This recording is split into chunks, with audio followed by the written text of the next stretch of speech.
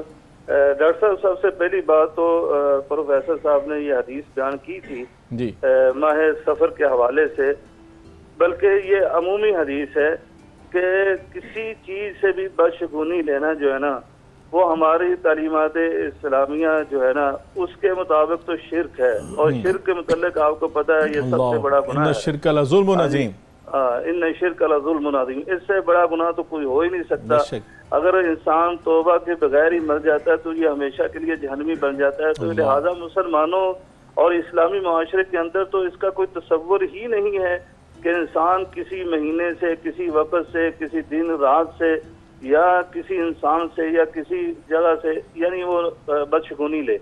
اور دوسری بات یعنی یہ ہم نے پہلے کہا کہ یہ جو آگاہی آپ دے رہے ہیں نا، تو یقین جانے یہ ہمارا معاشرہ جو ہے نا، اگرچہ ہم مسلمان اپنے آپ کو سمجھتے ہیں اور اسلامی معاشرہ سمجھتے ہیں، لیکن ہم اسلامی تعلیمات سے بہت دور ہیں، وگرنہ ہم ایسی باتیں ہی نہ کریں اور نہ ہی ہمارے اندر ایسے اعتقادات ہوں، ایسے توہمات ہوں۔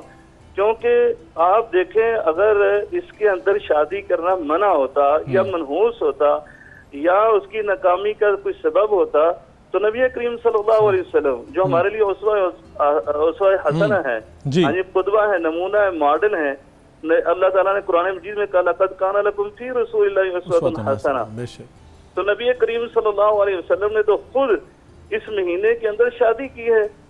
حضرت ام المومنین حضرت صفیہ رضی اللہ تعالیٰ عنہ سے جو آپ کی شادی ہوئی ہے وہ 7 صفر کو ہوئی ہے، ہاں جی، اور 7 صفر کو نبی کریم صلی اللہ علیہ وسلم نے شادی کی ہے، اور یہ شادی کتنی کامیاب اور کامران گزری ہے، یہ آپ سیرت النبی صلی اللہ علیہ وسلم کی کتابیں اٹھا کر دیکھ لیں۔ اور اسی طرح یعنی ماہ سفر کے اندر ہی مسلمانوں کو ایک بہت بڑی فتح جو نصیب ہوئی ہے، جس کے متعلق نبی کریم صلی اللہ علیہ وسلم نے کہا تھا کہ میں صبح جو ہے نا وہ جھنڈا اس کے ہاتھ میں دوں گا کہ جو اللہ رسول سے محبت کرتا ہے اور وہ اللہ رسول کا محبوب ہے، ہاں جی۔ تو وہ یعنی کہ ایسے کہ فتح خیبر جو ہے وہ بھی تو سفر کے مہینے میں ہوئی ہے. ہاں جی یہ اگر مہینہ جو ہے منحوس ہوتا تو اس کے اندر جو ہے اتنی بڑی بڑی خوشیاں جو ہے مسلمانوں کو وہ کہاں سے ملتی ہے. اور آپ نے بڑی پیاری بات کی تھی کہ مسلمان کے لیے جو ہے وہ خوشی کا موقع جو ہے وہ شکر کا ہے اور غمی ہو جائے تو صبر کا ہے. نبی کریم صلی اللہ علیہ وسلم تو خود ارشاد فرمایا تھا اس کے حوالے سے عجبا لامر المومن، مومن کا معاملہ کتنا عجیب ہے، ہاں جی تعجب خیز ہے، کتنا اچھا ہے.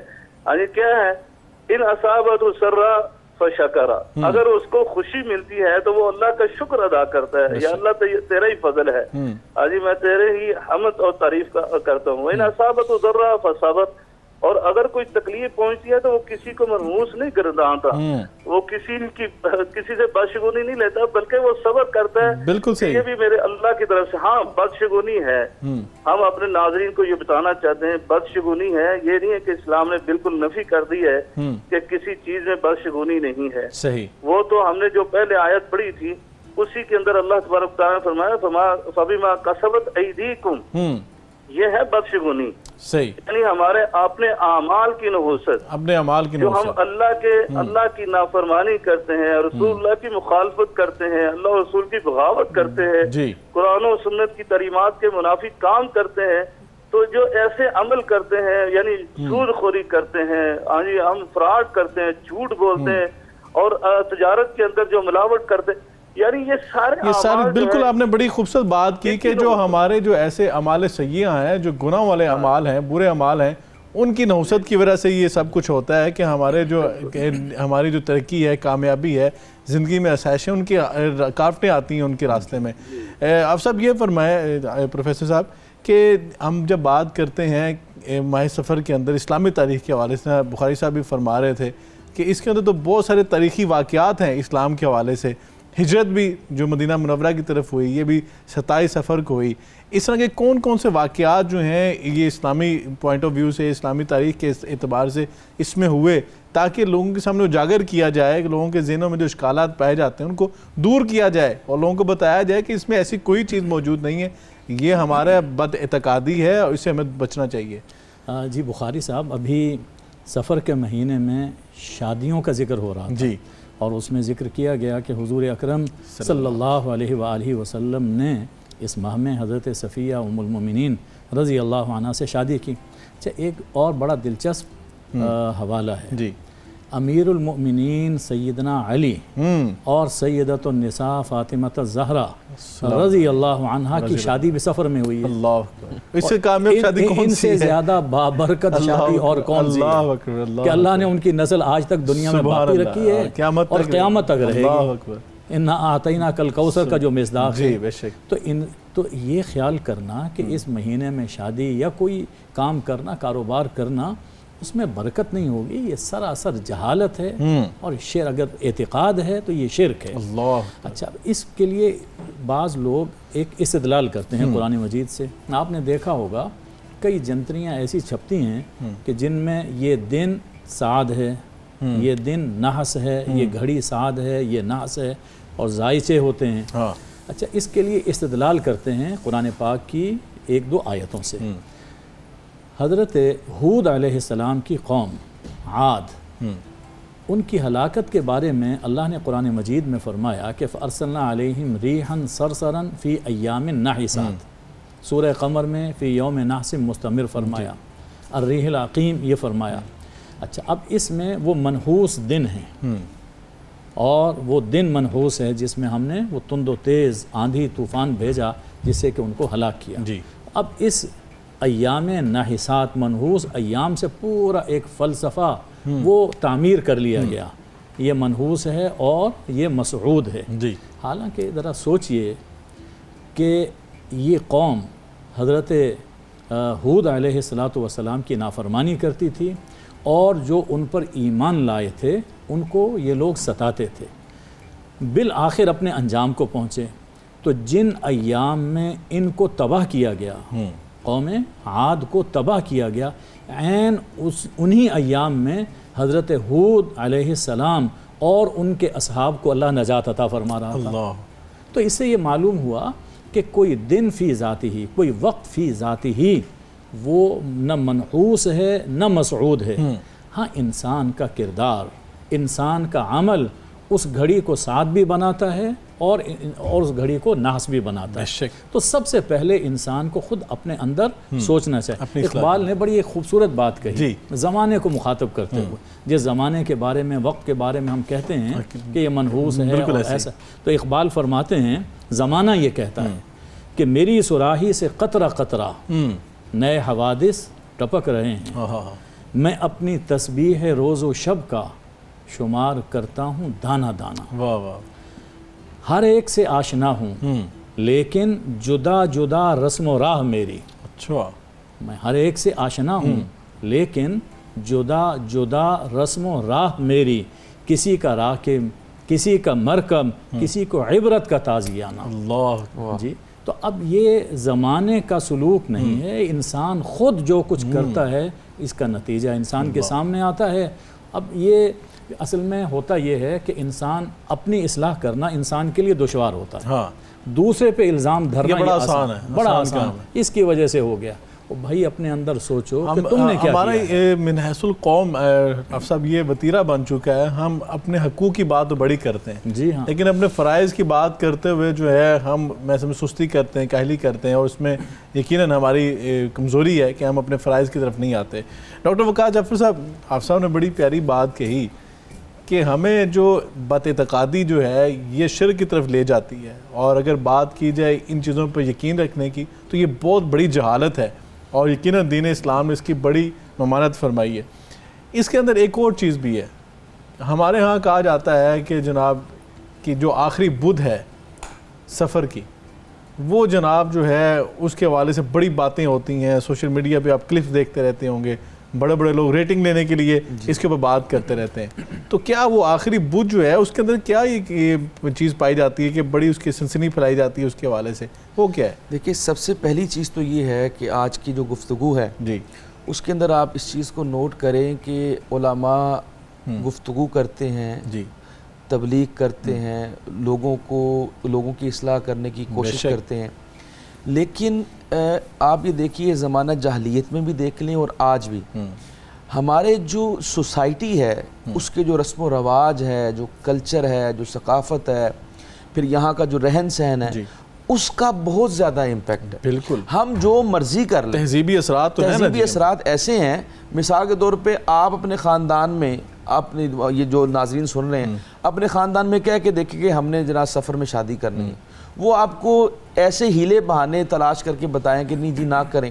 ایک تو واقعہ میں نے یہ بھی پڑھا ہے کہ حضرت خدیجہ الکبریٰ اور آقا علیہ السلام کی شادی بھی اسی ماہ میں ہوئی ہے. یہ بھی ایک روایت میں نے پڑھی. تو کہنے کا مقصد یہ ہے کہ جب ہم نے اس چیز کو ماننا ہی نہیں ہے، اور وہ کہتے ہیں یہ بس مولویوں کی باتیں ہیں، یہ فلاں باتیں، یہ ایسے کہا جائے اللہ اور اس کے رسول پر ایمان لانا.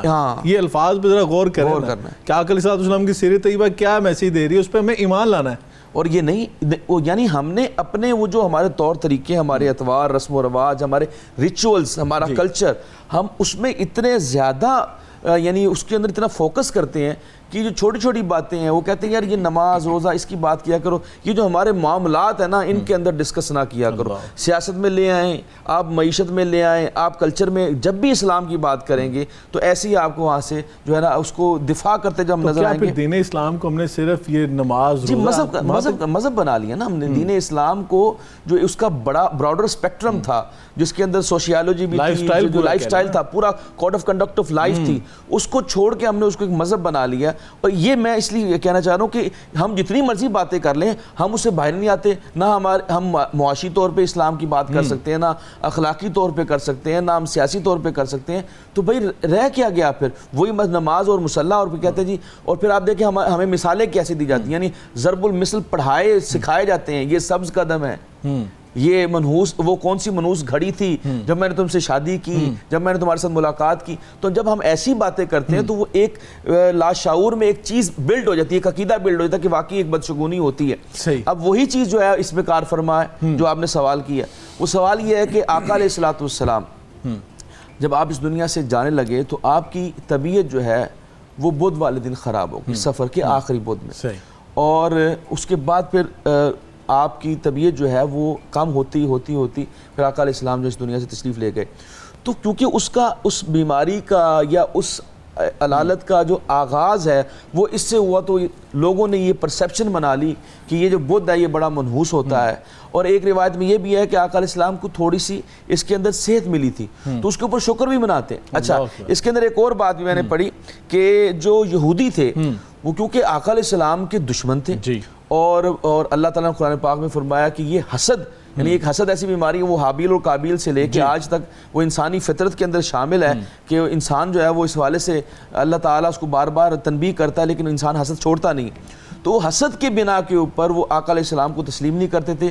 جب ان کو یہ اطلاع ملی کہ آقا علیہ السلام کی طبیعت جو ہے وہ خراب ہو گئی تو انہوں نے خوشی کا اظہار کیا، اور ان کا بنتا بھی تھا. ظاہر ہے وہ دشمنی جو ہے تو وہ پھر اس پہ جو بھی انہوں نے اپنا اس کے حساب سے جو خوشی منائی، تو وہ یہ کہتے ہیں کہ یہ انہوں نے خوشی منائی اور پھر مسلمانوں کے اندر جو ہے نا اس کے اوپر غم منانا ضروری ہے کیونکہ آقا علیہ السلام کی حالانکہ خوشی اور غمی کا اس سے کوئی تعلق نہیں. بالکل ٹھیک ہے، یعنی کہ بڑی آپ نے خوبصورت وضاحت کر دی کہ ہمارے ہاں تو یہ سچی بات ہے کہ اس پہ بڑی میں سمجھتا ہوں کہ کنٹروورسی پائی جاتی ہے اور بڑی ہائپ کریٹ کی جاتی ہے صرف میں سمجھتا ہوں ریٹنگ لینے کے لیے، اور ریٹنگ کے چکر میں آج کل ہم نے اپنے پورے معاشرے کے بیڑا گیر کیا ہوا ہے اور اس میں من حیث القوم ہم سب کے سب اس میں شامل ہیں. بخاری صاحب یہ فرمائیے گا کہ ہم اکثر کہتے ہیں کہ یہ گھڑی منحوس تھی، یہ دن ہی ایسا برا تھا، اور دین اسلام نے تو منع کیا ہے کہ زمانے کو گالی نہ دو. آپ کیا کہیں گے اس حوالے سے؟ جی بخاری صاحب، یہ جو آپ نے سوال کیا نا اس سے پہلے میں اپنے ساتھ یعنی ناظرین کو جو ہے نا جی وہ بتانا چاہتا ہوں کہ ہم نے پہلے بھی یہ بات کی ہے جی کہ کوئی وقت، کوئی لمحہ، کوئی رات، کوئی دن، وہ اسلام کے اندر تو کوئی چیز بذات ہی وہ منحوس ہے ہی نہیں ہے. ہمارا یہ تصور ہی نہیں ہم کر سکتے. بلکہ نبی کریم صلی اللہ علیہ وسلم تو اپنے چچا زاد سیدنا عبداللہ ابن عباس رضی اللہ تعالیٰ عنہ کو کیا ارشاد فرمایا تھا، یہ تو دن اور رات یہ تو کیا انسان کی قسمت کے اندر یا کوئی گھڑی جو ہے وہ کیا انسان کے لیے بدشگونی ہو سکتی ہے اس کے لحاظ سے، یا کیا منحوس ہو سکتی ہے. نبی کریم صلی اللہ علیہ وسلم تو فرمایا جو طاقت رکھتے ہیں ان کے متعلق یہ سبق اور درس دیا.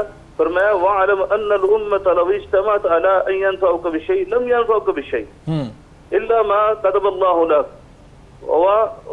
اسی طرح کہا وَلَوْ اجْتَمَعُوا عَلَىٰ أَن يَضُرُّوكَ بِشَيْءٍ لَمْ يَضُرُّوكَ بِشَيْءٍ إِلَّا وَقَدْ كَتَبَهُ اللَّهُ عَلَيْكَ. کہا کہ کوئی ساری امت مل کر اگر تمہیں نفع پہنچانے پر آ جائے تو وہ نفع نہیں پہنچا سکتے. اگر ساری امت تمہیں نقصان پہنچانے کے لیے جمع ہو جائے تو وہ تمہارے لیے کوئی نقصان کا ایک ذرہ بھی نہیں کر سکتے، بال بھی کا نہیں کر سکتے.